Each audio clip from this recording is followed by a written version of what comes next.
Nick Fuentes. I didn't know much about this guy, but he's sort of openly racist in that he believes that we should promote making sort of broad stereotypes about race. And this is a very common belief. This is not unusual historically. It's not unusual in general. It's incredibly unusual for it to be promoted and defended in the articulate way that he tends to promote and defend it. But what's really crazy about his story is the full power of the state came down on him. He was put on a no-fly list, debanking, like kicked off every social media platform. And I think the thing that's interesting about the topic isn't his overt racism. What's really interesting about the topic is why do we cherry pick certain sins and just vilify somebody? Just you should be destroyed. I think the reason for that is people were getting moral supply from the feeling that I am a good person, not because I'm actually doing anything to really help others. I'm good because I won't say out loud, and I will try to resist in myself the tendency to stereotype groups of people.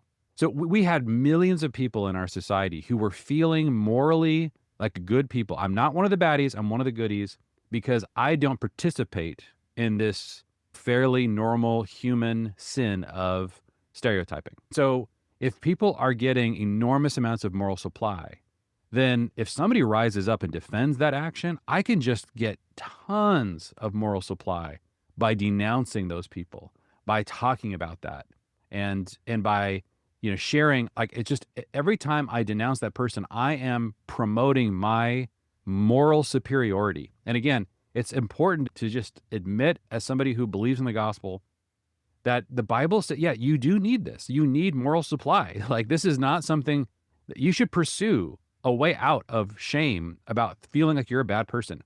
Like, every one of us needs to embark on a journey to figure out how to overcome this.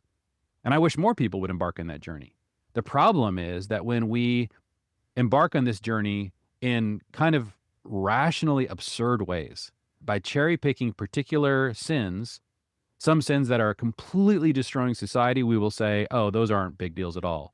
Some sins that are fairly normal, we're going to say those are horrible because we've all figured out a way to overcome that particular sin. And that's also happening with the situation in the Middle East and why anti-Semitism is so rampant.